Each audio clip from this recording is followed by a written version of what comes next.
सहनौ भुनक्तु सह वीर्यङ्करवावहै तेजस्विनावधीतमस्तु मा विद्विषावहै।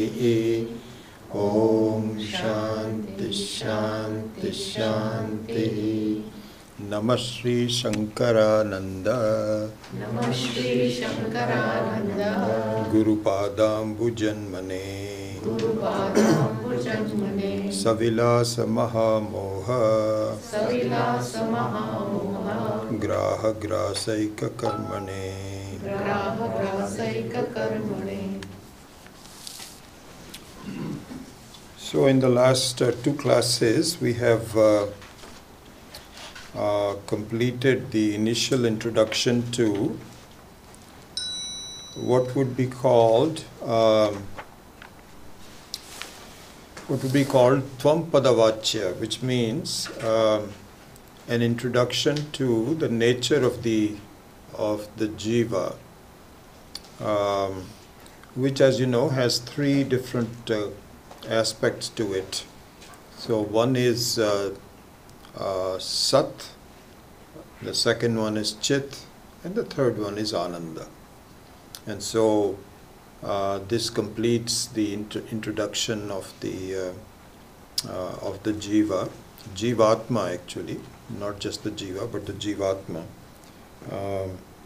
So that means that it should be seen through discrimination and through analysis that there are two aspects to our the way we look at things, and one aspect of that is things that are changing or are relative, and the other one which is unchanging and independent.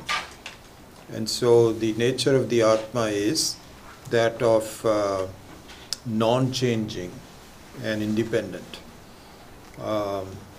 And if the mind can simply appreciate this, appreciate the truth which is being told about, then we are done.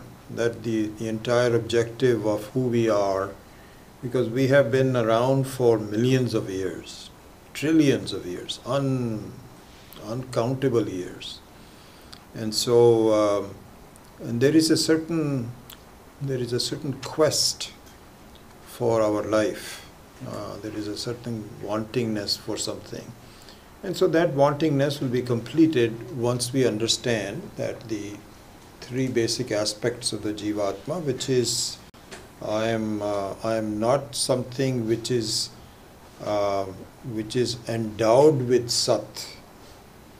I am not endowed with isness, but I am the isness. This is the thing that the mind, the subtlety of the mind doesn't really grasp it initially. Because the way we look at things is that is something is or something is not. So is there a watch? Do I have a watch on? Yes, I have a watch on. So the watch is there. No, I don't have a watch on. So that means the watch is not there. So there is a certain sense that I am endowed with isness, the presence, with the presence of something. But what I don't appreciate is that I am the very presence itself, which doesn't change. And so that is what I need to, and so this is an introduction given, all the fact that to see that your samvit doesn't change. And similarly, then the thing is jnanam, knowledge also doesn't change.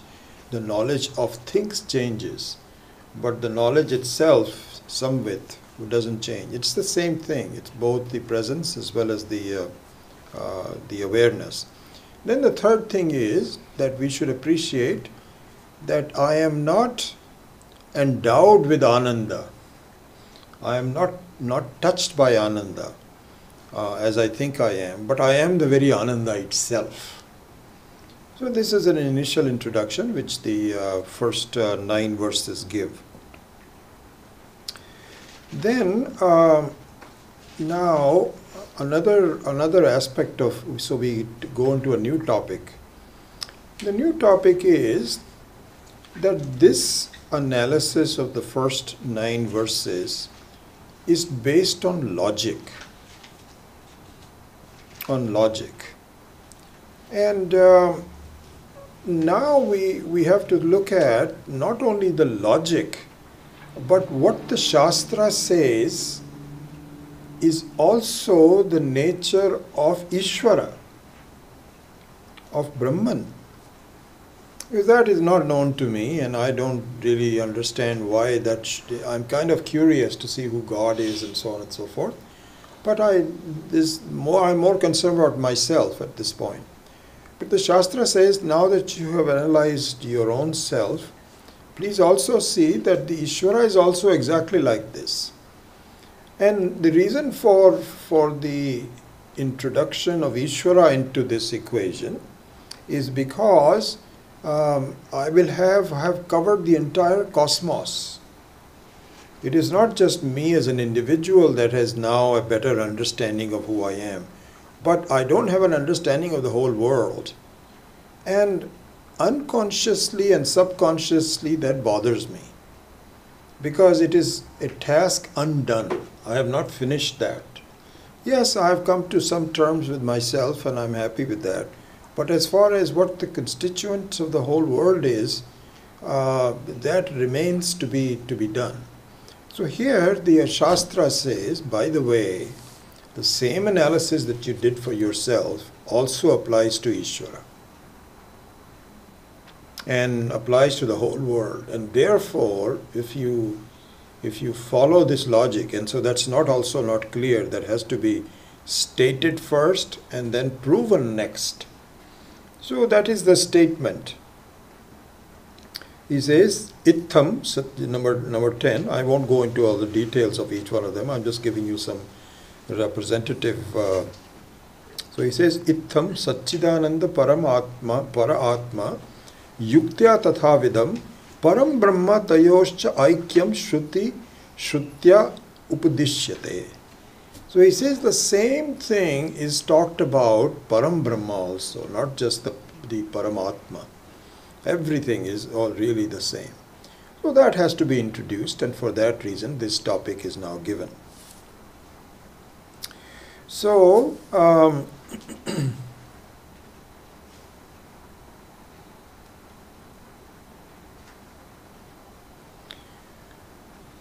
so one of the reasons that is given in this context, why this is important, is that unless this is done, what you will not be able to see that really speaking, you are nothing other than an expression of Ishvara. You are the very essence of Ishvara. Essence of Ishvara. Which means that you are the very thing that should be sought after. Ishvara and Brahman is something that is sought after. Sought after means that it is completely independent, it's infinite, and so that introduction was given to the jiva. But I'm not totally convinced of that until I know that there is nothing more that needs to be done. See, that's the reason for, I was talking about the Jagat and the Vishwam and so on. That's the thing. It is the ultimate. This fact that this is the ultimate, I am the very ultimate. I am the very ultimate is not generally appreciated unless it is taught properly. So much so that many of the very wise people like Kapila of the Yoga Shastra, he's not an ordinary person, he has a lot of insight. Even he did not accept that he is the very Ishvara. So this is the difference between Paroksha Jnanam and Aparoksha Jnanam. So Paroksha Jnanam, which means that you find that Ishvara is too big, he is the very creator of the whole thing, And I cannot be that. And we are not saying that you should be the creator of the whole thing, but the essence of Ishvara is the essence of you. And the essence of Ishvara is that nothing is touched. No dukkha is touched by him. The introduction of the dukkha not touching you also is introduced. The introduction is given to you. It's not completed. So in order to complete it, this analysis has to be done. So I'm just restating it in a couple of ways. So here, in doing this, one of the things that's pointed out is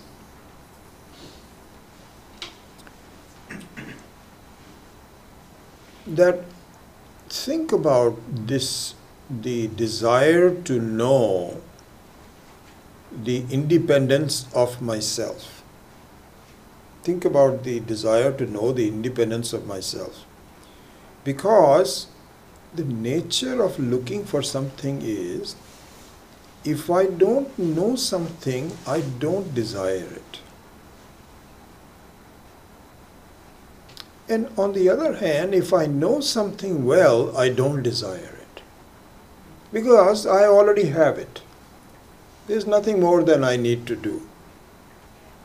So here it means that the nature of the inquiry is of a person that is neither not known nor very well known. It is something which is vaguely known. So the fact that I am a conscious being is known to everyone.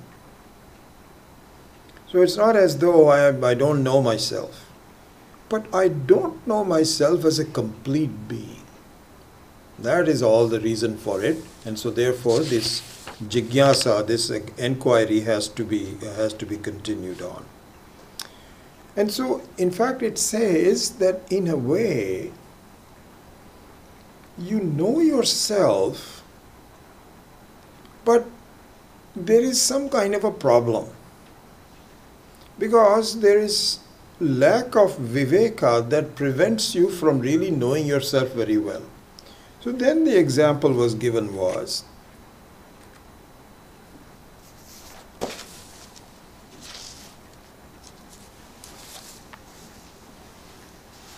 fact, before we go to the example,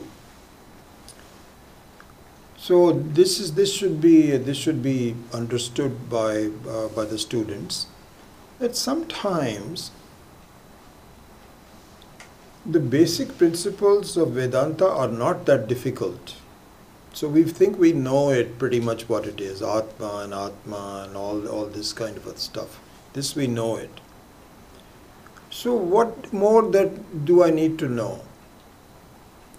So there what we find is, ultimately this is what it boils down to, that my knowledge of myself is as the Jivatma which is endowed with ahankara. So all the analysis that I'm doing about myself, and I do a lot of analysis obviously, because we say I'm doing well, I'm not doing well, I'm getting old, all those kinds of things. Everything revolving around my life is based on analysis of myself as a Jivatma. And all of it is ultimately useless. It is only useful to have a transaction in my life. The fact that I have relationships, I have sons, daughters, grandchildren, this is all nice, this is all important, and it should be done. But this is an incomplete analysis of myself. So the example which will be given later on, and we are just bringing it up here just to see what is being done, is this is exactly like looking at your reflection in the mirror. And the reflection in the mirror looks like you. but it is not you. Why is it not you? Because the reflection in the mirror, or the better example would be the reflection in a reflecting pool of water, looks like you, but it is moving. It is subject to the reflecting media, subject to dirt, and so on. And so actually there are two things involved in the way this is analyzed. So what is called Abhasavada and one is called Pratibimbavada. And both are very similar, but they have some slight difference. So the Abhasavada means to know that the reflection is false. And the falsity of the information of the reflection can be seen because supposing the water drains, supposing you're looking at some water and the water is gone, then your reflection also will be gone. So your reflection is highly dependent on different things, even though it might look like you, but it also comes and goes. And so you can determine that this is a false reflection. The Pratibimbavada means that your drishti, your vision, is to yourself rather than to the pratibimba, the reflection. That you find that the reflection actually is a copy of the real stuff. So if you follow this analysis carefully, this is really the ultimate of what we have to do in our life, honestly. What this is saying is, the Pratibimbavada means it is not merely enough to say that the world is mithya. Not merely, it's not enough to say that. Just like you can say that my reflection is false. Not very difficult to see. Because if, supposing in the mirror your reflection is exactly like you, and suddenly the mirror breaks, then the reflection also is gone. It's very vulnerable. So you can tell that this reflection is not me. But the main thing to know is that the reflection is reflecting me that doesn't change. This is the stuff that has to be seen. And so therefore, so look at this. All the analysis that I do about myself as a person, and a changing person, vulnerable person, all of those should tell me, and it doesn't until it is introduced to me. It doesn't tell me, it should tell me that that is a reflection of the unchanging person. This is the real stuff. And so once you find that this is the method of inquiry that we have to follow. So therefore, sometimes when you feel that, I've been studying Vedanta and I think I have the knowledge, this is what is called abhasa. Abhasa means one that looks like knowledge but it isn't. Just like, for example, your reflection looks like you but it isn't. Therefore, your knowledge about yourself looks like the real knowledge but it isn't. And this results in all kinds of misapprehension. Because what happens is people come to the teacher, Swamiji, I have done everything that I This is the very common thing. I know all the stuff, but now I have to put it to practice. I don't know how to put it to practice. This is what people's conclusion is. So look at this. They say that I know, I have knowledge. Because I've studied this Upanishad, that Upanishad, all this kind of stuff I've done. And there's nothing else that I need to know. I think I know pretty much. But you know what? I don't know how to put it into practice. Why? Because the way I behave is as though I don't know any of this.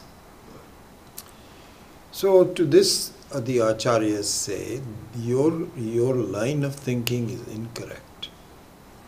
Your line of thinking saying that you know it well, but now you have to put it to practice is incorrect. The correct thing, I'm sorry to tell you, you don't know it very well yet.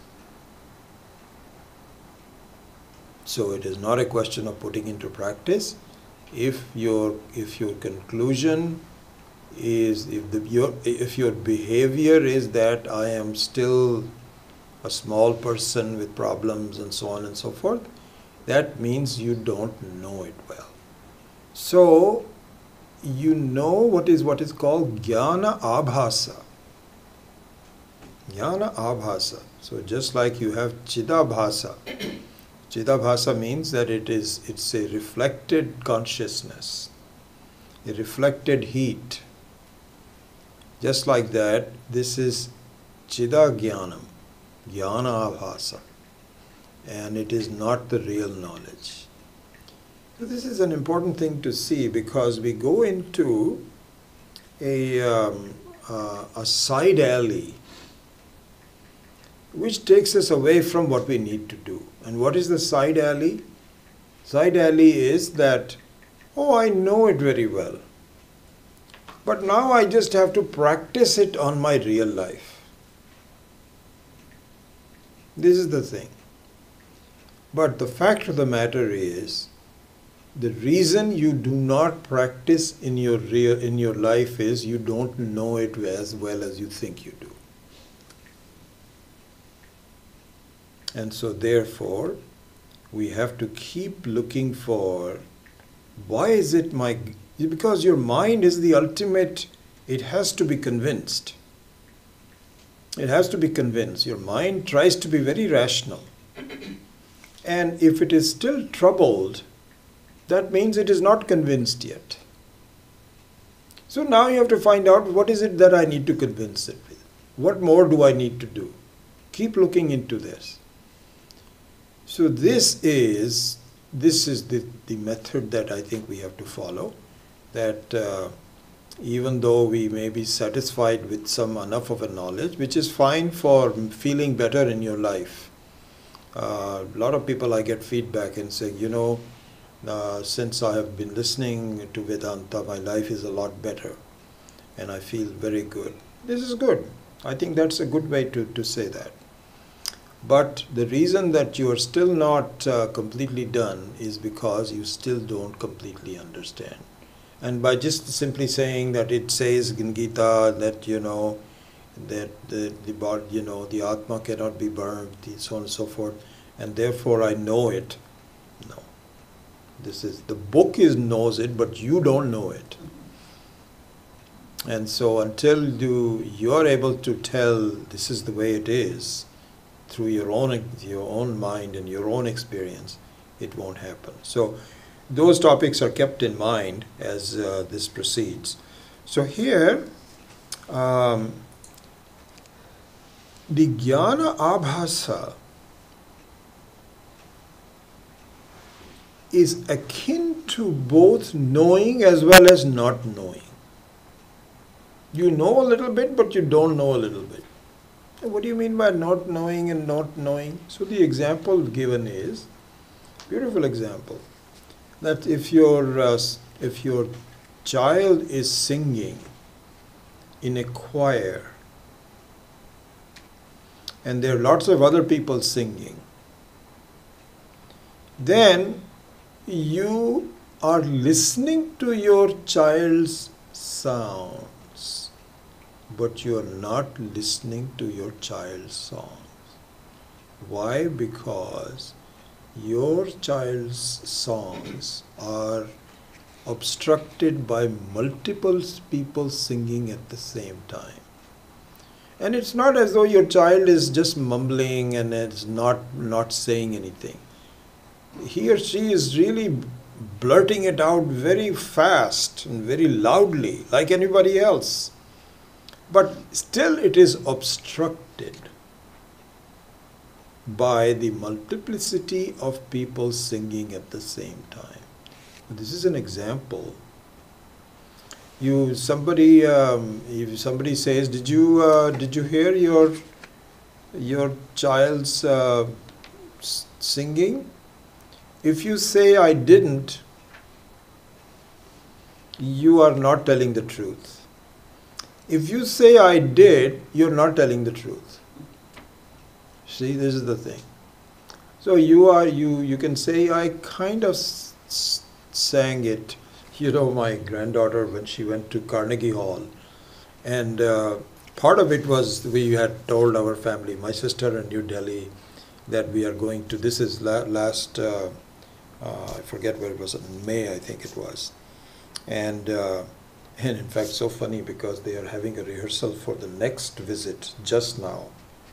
My wife has taken them to the rehearsal on California California Theater. On the theater, they're having this huge thing. Again, the same thing. She's very active in that. So if we tell people that, our granddaughter went to, Carnegie Hall for a concert, and they all said, "Wow, this is so wonderful. How was it?" What can I say? I say it was wonderful because I didn't hear my granddaughter's voice at all. But she was in the whole group, and the whole group sounded well. So therefore, our estimation of ourselves is exactly like that. We are aware of myself, but it is obstructed by something, so I don't see myself very clearly. This is the verse number 12 that it says. So the verse number 12, I won't go into each of the verses, but this is what it is pointed out. Now, it says that in the case of the choir, the multiplicity of sound is the obstruction. What is the obstruction in your case? Why is it that you're not able to see yourself as clearly? Even though you are seeing yourself, you're not seeing yourself. And this is a derivative of the thing. We should see this very clearly. It is a derivative of the thing that if I do not see myself at all, I would not strive to get better. And if I see myself completely, I will not strive to get better because there is no better.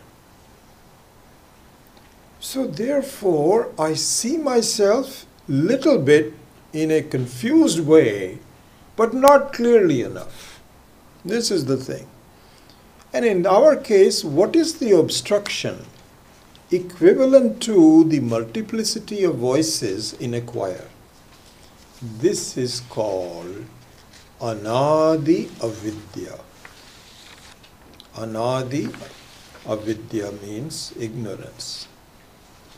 And so there is something which is obstructing. And it's a funny situation because I've always had it in my life. So the word Anadi means it has no beginning. So this word should be very clear in our mind because the word Anadi means it has no beginning. How can it have no beginning? We say that ignorance has no beginning, only an end. There is no beginning. And it is also should be understood in our daily parlance. Like, we say, do you know German? I can't say Swahili because two people here know Swahili very well. So, do you know German? I'm hoping nobody knows German, although you may raise your hand, but just keep quiet, don't say anything. So if I ask you, do you know German? You say no. When did you start not knowing German? So the ignorance is anadi, always anadi. It is always in the very, we have never known German. You cannot say, I started not knowing German on such and such thing. You cannot say that. Because that means once you know something, you cannot not know it. You may forget some things, but the basic language you will know. So therefore, it is anadi. So this ignorance that keeps me from seeing myself very clearly is anadi, avidya.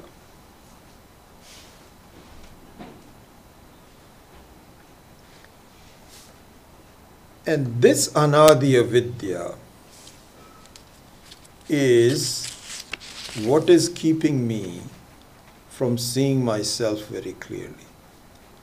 And one other thing to keep in mind, we have talked about this before, that if I am incapable of seeing myself, then the avidya cannot be called an obstruction. We've seen this example about the fact that if you have an eye problem, and if your eyes are not capable of seeing it, then you have a different issue. But if you have some obstruction in the eye, if you remove it, then you can see it again. So the avidya is always seen as an obstruction. That means even though you never knew German, you can know German. And then the ignorance of German will be gone forever. So similarly, the avidya, which is an obstruction, can be removed. Can be removed. And so we just need to understand how can it be removed. What is keeping, it's a very funny situation really, that all throughout my history, the real person I'm searching for is myself. Interesting, my goodness. I'm looking all over. Looking for myself means that I'm looking for a permanent peace in my heart. This is what I'm really looking for. And I can't seem to find it. I can get, and I find in some cases, Ishvara is a funny character, because just when I lose heart, then I regain my confidence, and I think I can find peace in my heart. Swamiji Dayananji used to say this so beautifully. He said that the jiva can be likened to a drowning person. A drowning person who is having a hard time keeping afloat. Just like in me, if I was in an ocean or something, I can maybe keep alive for maybe about 2 minutes, somehow or the other, because I don't know swimming. And so how I would be gasping for breath is exactly what a jiva does. Because a drowned person has no problem. And a person that knows swimming has no problem. But a drowning person has lots of problems. So similarly also, I find that the peace in my heart comes from time to time. But it is elusive. I can't get hold of it. like a bird or something like that. It just is too elusive. But I'm always looking for it. Everyone is always looking for it, not just you and I. Everyone, from birth to death, we're looking for that permanent peace in the heart. So this is due to avidya, and it can be removed. It can be removed. So there we saw that it should be seen as something which is there but not there. Both of them can be seen that way. So now, this avidya is taken up in great detail. So one can ask, if avidya is the pratibandha, it is the obstruction, then I need to know how to remove it. And to know how to remove it means you have to know how it operates. How is it affecting me? So to get to know avidya is an important aspect of removing avidya. So now Vidyaranyaji starts with an analysis of avidya. It's a very detailed analysis of avidya. So avidya is a shakti, is a power that can create problems for me if I don't tackle it properly.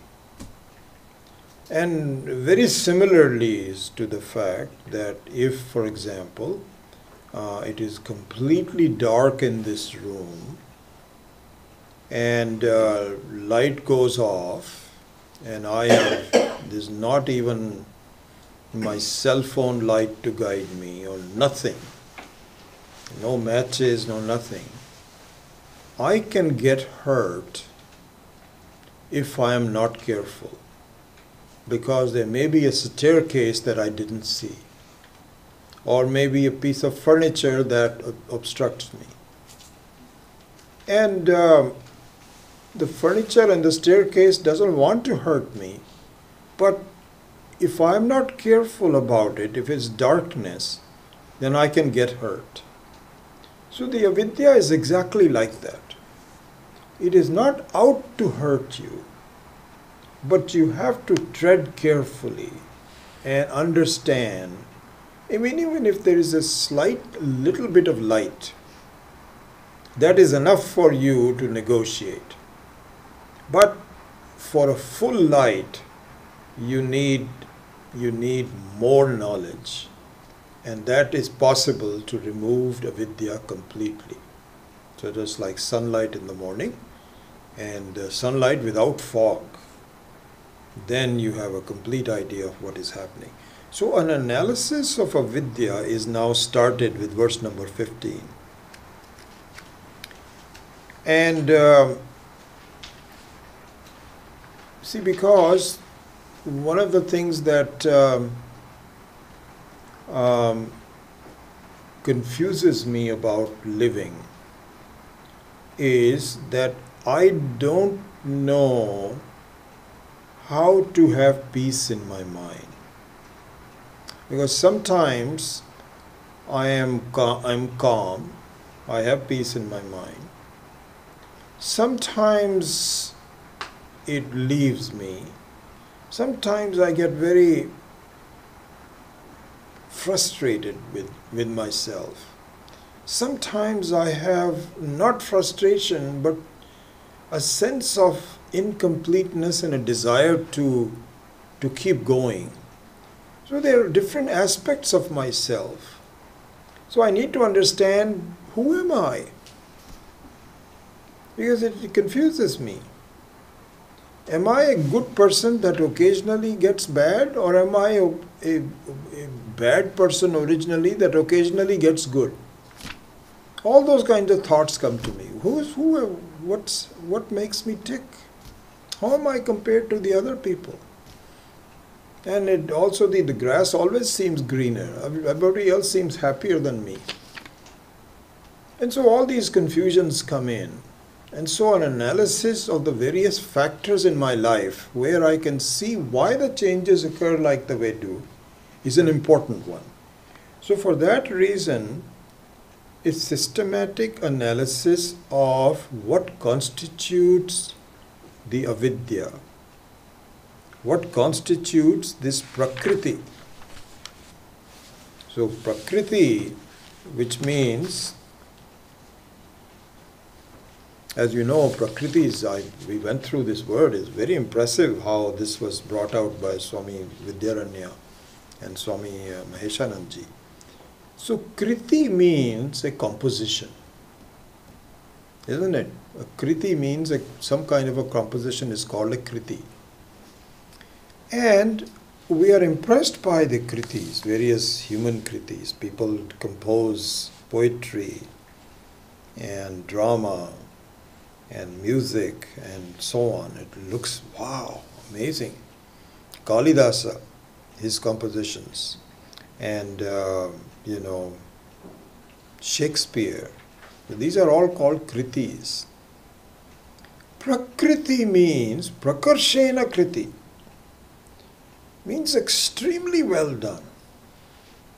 So when we say the nature, normally when we say Prakriti is the nature, really the meaning of Prakriti should be one which is extremely detailed, well done, remarkable, amazing. This is the real meaning of the word Prakriti.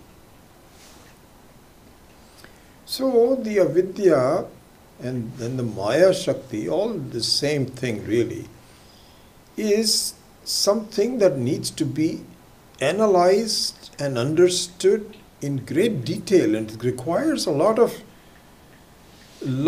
intelligence on my part and help from the Shastra to understand. And if I do, then I can see why I lose my peace from time to time. And how can I regain it? Even at a relative level. At an absolute level, of course, you have to understand the nature of the Atma. But even at a relative level, to be able to deal with the problems and so on, an introduction to the analysis of the Prakriti is very helpful. So this is why then is given to in verse number 15. And so he says that this avidya which is endowed with the Brahman, endowed because everything is endowed with Atma.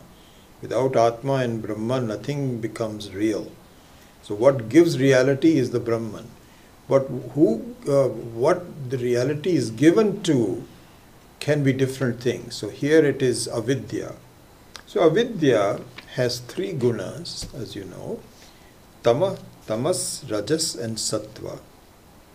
And so this is of two types of prakriti. Prakriti dvidha chasa. And so those two types of prakriti are given. One prakriti given, and by the way, at this point, another thing is introduced, because this is an introductory chapter, so it really has a broad range of things that it brings about. So in doing this duality of the prakriti, the samashti involving Ishvara and the vyashti involving the jiva, not evolving but representing, yeah. So samashti representing the entire cosmos and the vyashti representing the individuality is now introduced. This is the two type of prakritis. Okay. So one type of prakriti, which is cosmic prakriti, is done with Sattva Guna Pradhana.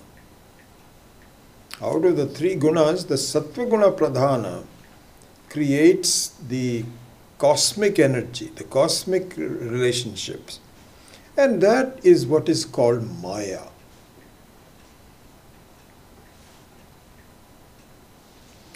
And also, the same Sattva Guna Pradhana, which is not pure, this is the pure, the first one was pure Sattva Guna Pradhana. The impure Sattva Guna Pradhana represents the individual avidya. And here the very good example given is that if you have a magic show going on, then an individual person saying, oh my God, how did he do that? Even card games our kids sometimes, give. We are astonished. How could you do this? So the play of the card games in this example is the Maya Shakti, because there is a certain rule. The good children who have really practiced this do very well. They can just shuffle this and so on and say, is this the card? And you are really amazed, because you and I have not really gone through the discipline of how this is done, so we get amazed. Whereas the person who is doing the magic keeps the rules of the magic under control and produces it. Exactly the same thing is in the case here. Ishvara uses Maya as the Prakriti Shakti, and the individual gets bamboozled by it. He says, my goodness, how did this happen? Why do these things happen to me? That other person is much happier. He didn't do very much.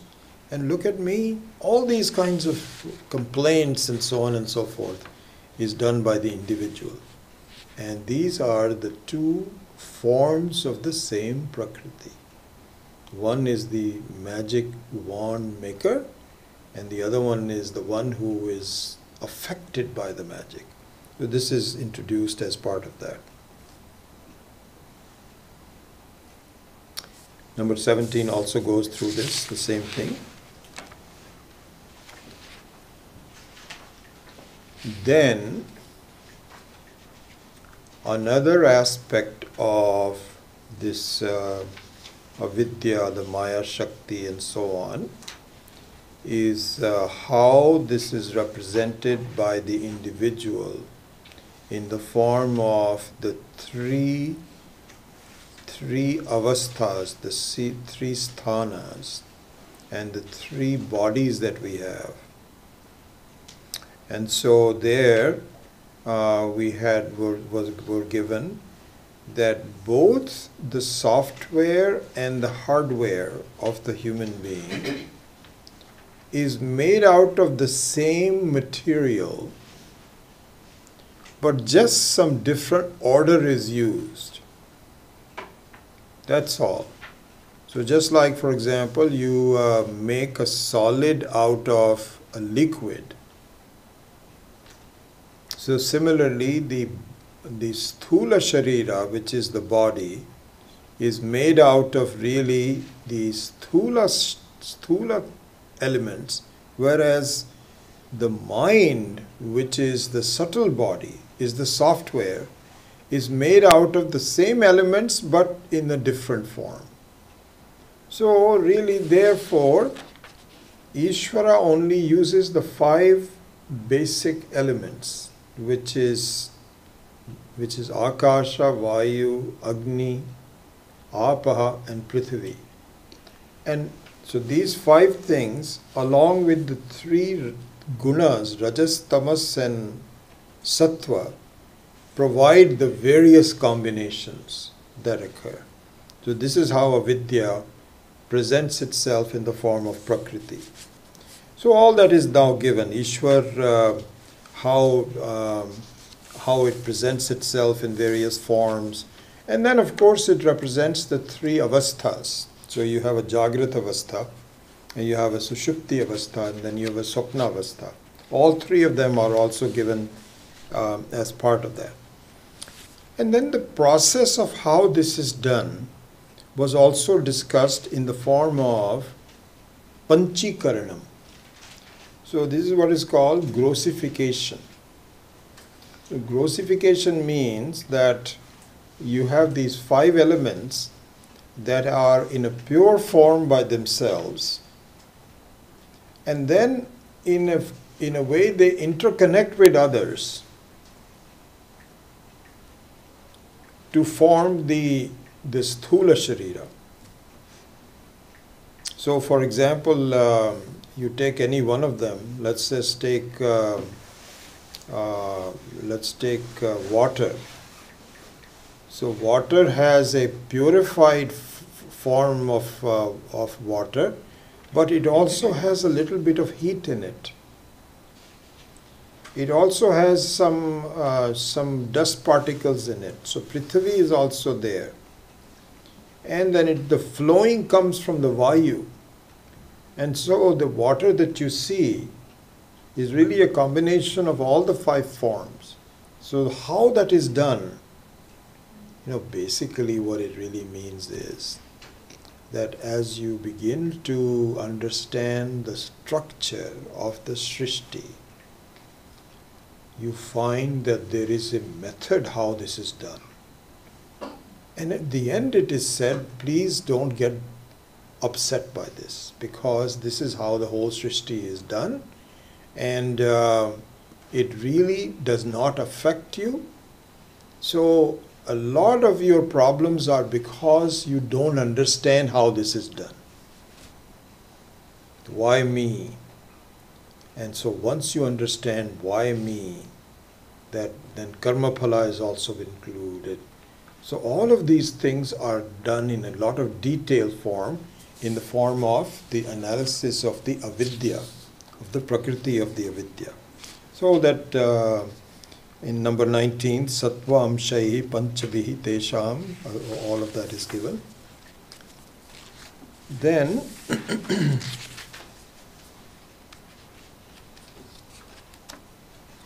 it is pointed out in number 20 that that in terms of your mental vrittis, there are 2 types of, one is samshaya rupa vritti, which is manaha, and nischaya rupa vritti, which is buddhi. So all this is introductory. We have pretty much done all of that, but here it goes through a complete analysis of all the things required in the life. And so then in number 21, actually in number 20,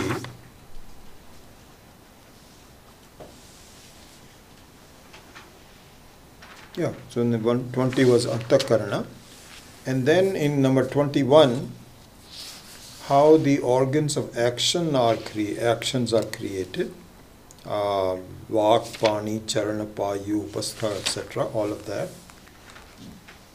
And then it says that a combination of these makes it into prana. And the constituents of prana were discussed. Prana, apana, samana, udana, vyana, and the functions of each one of them. So that was all discussed. Then it says that please remember that your so-called subtle body, sukshma sharira, consists of the 5 organs of knowledge, jnana indriya, 5 karma indriyas, 5 types of pranas, mana and buddhi. These are the 17 that are called sukshma sharira. And whether it discussed, so the sukshma sharira was discussed as one which is absent in deep sleep. In deep sleep, the Sukshma Sharira also disappears. Nothing, the mind doesn't work, an individual is also not there, and so on. Prana is there, just keeping everybody alive. And all the functionings of the things are, your blood is still moving, it's circulating, you're still breathing. So it's not as though those things disappear, but your sense of individuality, you don't say, I am breathing. I am, my blood is now taking care, but is flowing. No. My mind is there, nothing. It's all completely disassociated with you. And so all that was discussed in terms of the 3 stages of avastha.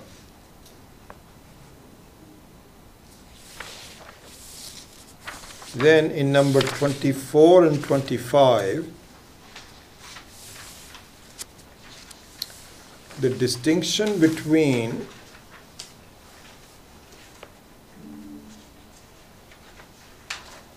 the similarity, actually, better than distinction, the similarity of how the individual has a mind through which you think and you imagine and you react and you compose and you have regrets about the past, fears, all of those kinds of things.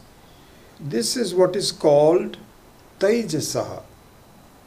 So the Taijasaha is that personality of the human being, the thinking personality of the human being, is similarly to the Ishvara that has the Hiranyagarbha as the personality.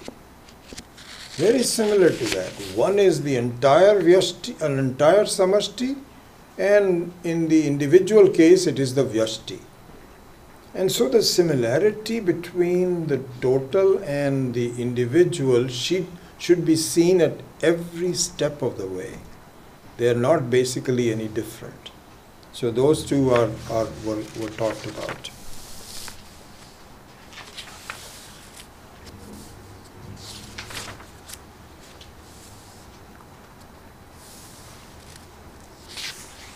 So I'm just doing a quick analysis of that. This is really not the teaching that we do, but I'm just doing a quick revision of the details of it.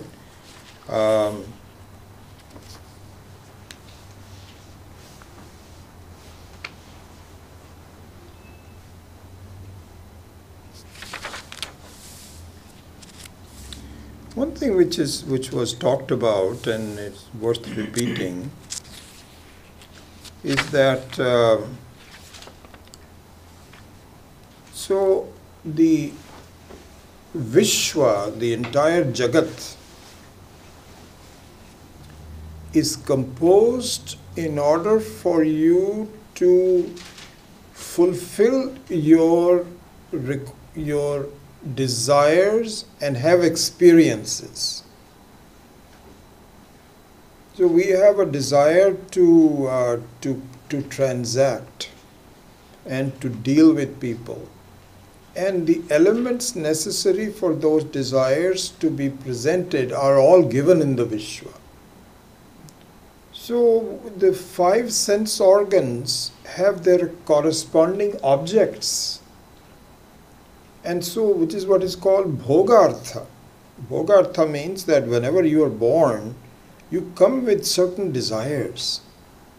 And your whole life is presented to you in the form of bhogas that you can fulfill in terms of your desires when you were born.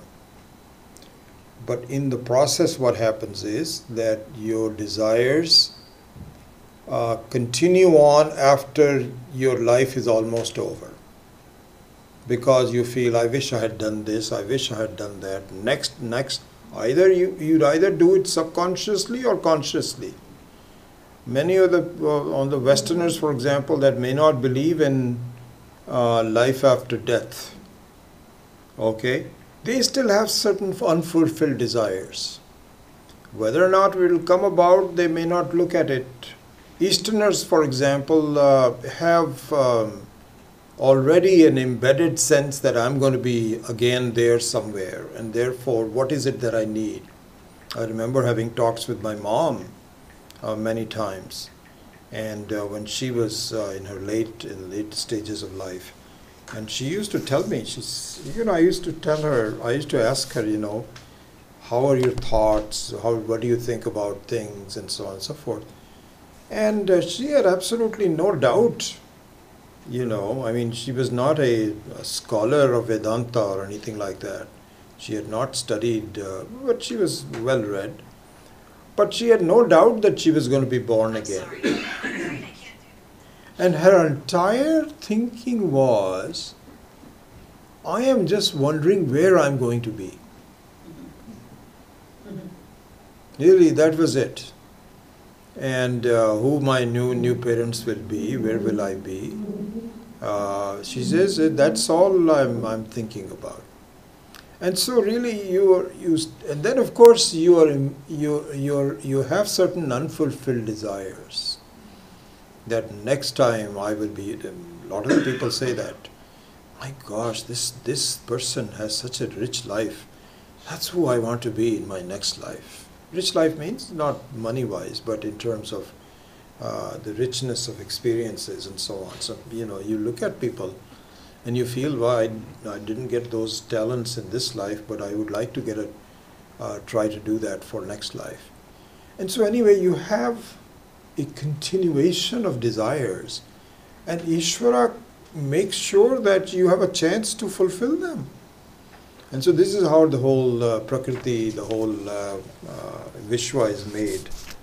So this is what is given in number 26, that I'm just doing the Hindi one, but if you look at the English translation of that, I think I should do that.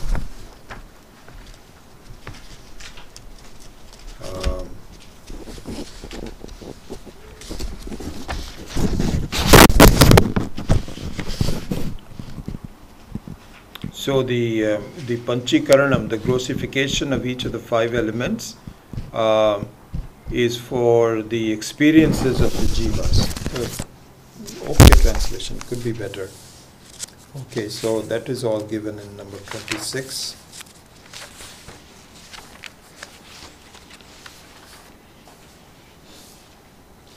And then in number 27, the process of grossification is given. It's an interesting one, but nothing germane to what Vedanta is. So that is the Panchikaranam, the grossification process, how Vayu, for example, interconnects with the others. Very beautiful, but anyway, it's just very technical. And then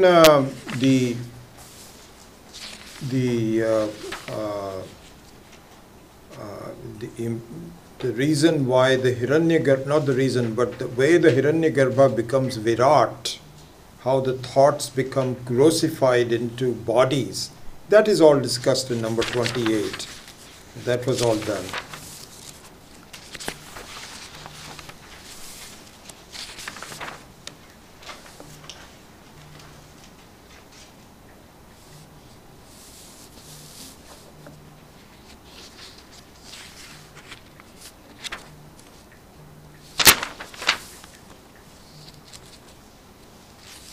Then we'll end with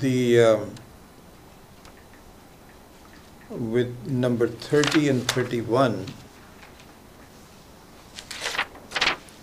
where it was given that in a way we are caught in a whirlpool.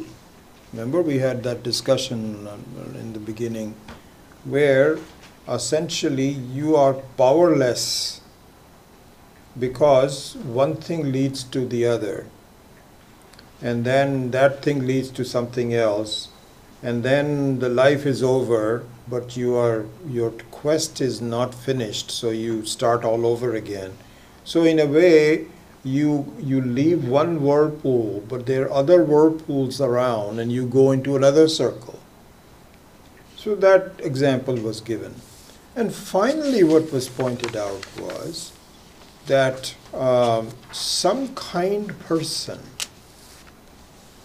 plucks you out of, some insect who's caught into the whirlpool, plucks that insect out and puts it on a ground. And this was given in number 31, that's a possibility. That this is what Vedanta actually does for us, is to say that you're caught into this whirlpool of life where beginning and end follows each other and so on.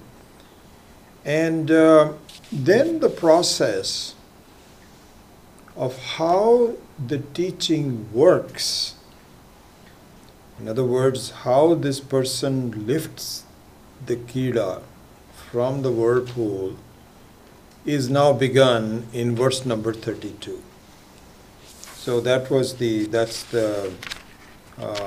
next part of the book, and it's very possible that we may. I think we'll need 2 more classes. I think we'll need 2 more classes to finish the revision of that, and so we will do that next time. Please make a note that I will not be here for the next Tuesday. I have to travel someplace, and so I will not be here on, what is it, the 11th, I guess. So I will not be here on the 11th, and we will renew it. And I'll also send you an email, and we will meet again 2 weeks from today, which is 18th. And it's possible that we may end in the next one, but I think most probably will require 2 more classes to complete the revision of this. And again, I think that we have not done the meditation, so hopefully we will. I think that I'll try to do more meditation in the last 2 classes because of the delay in connecting. It just so happens. So I will fulfill that also. And so by the end of the year, this text should be over. Okay. Om Asato Ma Satkamaya Tamaso Ma Jyotirgamaya Mrityorma Amritam Gamaya Om Purnamadav Purnamidam Purnat Purnamadachyate Purnasya Purnamadaya Purnameva Vasishyate Om Shanti Shanti Shanti Hari Om Shri Gurubhyo Namaha Hari Om. Just for your information, we Yeah. could meet on the 18th, but then the following 2 Tuesdays are Christmas and New Year. That's true. Yes. So we will not meet on Christmas, or the one after that is which day? So it will be the 8th of January. No, the one before that is the 1st. Yes. Is it the 1st? Yeah. Tuesday is the 1st, so we'll probably meet on the 8th then after that. Yeah, a lot of absences. It's also give me a chance to decide on the next text. I want to fulfill the promise of completing the Dakshinamurti Stotra, which I had started, even though I think I'll compress it quite a bit, not go into as much detail as we did before. So I think I will do that. I want to, I promised people on doing this. And that's a rather advanced text. But I think most of you have been listening for, so you should all be okay. So we will do that next. The one after that, once the Dakshinamurti Stotram is finished, I'm thinking of a new course which will have some new aspects. I've never tried this before, but I'm going to do that. What I'm going to do is to take up Driksha Viveka and also infuse in it passages from Panchadashi, explanation from Panchadashi. Because Pancadasi is a long book which will take forever for us to finish. So I think what I'm going to do is take some passages that conform to the Drishya Viveka. So Drishya Viveka is not that a very long text, it's only about 31, 32 verses. But each one of them can be expanded if necessary with the help of Pancadasi. So I think I'm going to do that. It's going to take me a little while to compose that whole text, but in the meantime we will do Dakshinamurti Stotram. So that's the way I'm planning to go ahead with that. So anyway, that's the plan. Whoever, Ishvara, whatever he makes, we will do that. Yeah, this is not the style of teaching that I would like. It's kind of like reading more than anything else. But that's the nature of the revision. Because I found that if I take it like we did the last 2 weeks, it will be another 15, 16 weeks. Because this isn't like that. So this is more like a reader reading just through it like this, so on and so forth. It's not as much fun. Any other ideas or questions? Or It's been very useful in my experience to have the summary, so thank you. yeah, the revision is always good. It is good. It's always good to do that. And I think that one thing I found is that I didn't spend enough time. I did some, but I need to do a better job of interconnecting the ideas in a way that it's hard to do because there's so many of them. It requires, I did the normal, which is like I usually spend about an hour or two preparing. But this kind of a summary, to be really effective of 31, 32 verses, requires 10, 12 hours of work where you have to note things down and have a structure. That I didn't do. So I didn't feel good in preparing for today. But hopefully I'll try to do that next time so you have a little better idea of that. All right, very good. Thank you.